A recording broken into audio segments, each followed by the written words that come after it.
la livraison de votre produit. Qu'est-ce qui se passe après que votre client ait acheté votre produit sur votre site?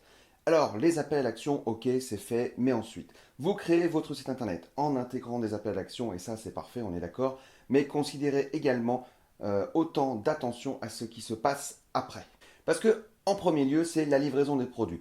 Si votre appel à l'action implique la livraison de produits, d'ailleurs, peu importe la nature, hein, il est nécessaire de gérer ce processus de livraison avec délicatesse. Et je parle de n'importe quel type de produit, c'est comme moi, là, par exemple, si je prends mon exemple, je vends des formations en ligne, ça reste un produit, c'est pas quelque chose qu'on va livrer physiquement, c'est quelque chose qu'on va livrer virtuellement, mais il faut quand même prendre note et surtout avoir en tête que c'est très très important de livrer correctement votre produit. Gardez également à l'esprit que vous pouvez avoir des mauvaises surprises. Alors moi, je ne vais pas m'étaler dans cette petite capsule vidéo, mais dans mon activité, par exemple, d'artiste peintre, il m'est arrivé plusieurs péripéties dans la livraison des tableaux et que j'avais pas forcément prévu.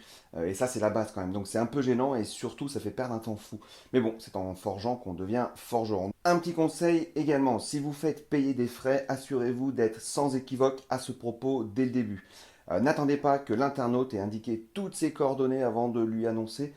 Parce qu'ok, on est d'accord, il sera moins disposé à abandonner le processus une fois qu'évidemment qu'il aura rempli toutes ces informations, mais il sera quand même réellement énervé et il aura eu une mauvaise expérience. Donc faites très attention à ça. Dans un second temps, réfléchissez également à l'échelle de temps. Un internaute, il ne souhaite pas seulement savoir ce qui va se passer par la suite, il veut aussi savoir quand cela va arriver. Donc par exemple, un internaute qui remplit un formulaire de contact veut également savoir combien de temps il devra attendre sa réponse. C'est pareil. Donc s'il achète un produit physique ou même virtuel, c'est naturellement qu'il voudra connaître le délai de livraison. La deuxième chose à faire attention, c'est les appels à l'action secondaires. Les propriétaires des sites en fait considèrent rarement ce que l'internaute devrait faire une fois le principal en fait appel à l'action accompli. Pourquoi? Parce que la supposition tout simple, elle est qu'une fois la transaction effectuée, l'internaute il va se débrouiller tout seul. Par exemple, sur un site e-commerce, la page de confirmation d'achat contient généralement rien d'autre qu'un lien continuer vos achats. Et moi souvent je me demande à quoi ça sert en fait de faire ça. Pour quelle raison l'internaute souhaiterait continuer ses achats alors qu'il vient tout juste d'y acheter? Il faudrait peut-être réfléchir à un autre appel à l'action secondaire, beaucoup plus pertinent, plutôt que de laisser l'internaute seul à la fin du processus d'achat. Donc moi je vous dirais de vous orienter vers une autre action, comme par exemple suivez-nous sur Facebook, sur Twitter, sur les groupes, Instagram, etc. Est-ce que vous voulez vous inscrire à la newsletter? Est-ce que vous voulez vous inscrire pour des réductions, etc. Ce genre de choses-là, il faut juste les demander.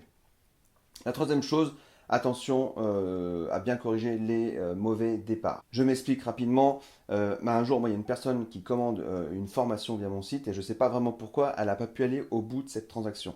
Et le jour suivant, mon système, du coup, il m'envoie un mail remerciant la personne de sa tentative de commande. Et en fait, ça va la relancer à effectuer son inscription, à confirmer son inscription. Et mon système, en fait, il avait déjà repéré son adresse mail, etc. Il avait déterminé que ce n'était pas allé au bout et il a pu relancer.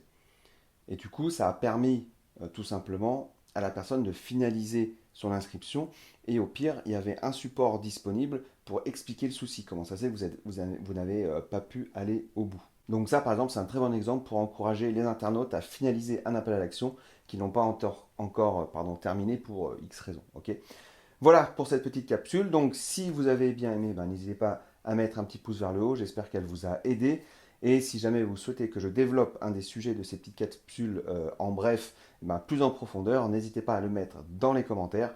Et comme ça, moi, j'essaierai de vous rediriger soit vers une vidéo qui existe déjà parmi les 130 ou 140 qui sont sur ma chaîne, ou alors je créerai un sujet spécialement pour ça.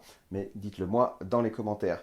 N'hésitez pas à vous abonner également, ça fait toujours plaisir. Et surtout, si vous voulez participer au challenge des 1000 abonnés avant la fin de cette année, enfin je ne sais pas du coup quand vous regarderez cette vidéo, mais en tout cas là au mois d'avril 2022, on n'est pas encore aux 1000 abonnés, mais ça grimpe tout doucement, donc je compte sur vous pour donner un gros coup de boost à la chaîne.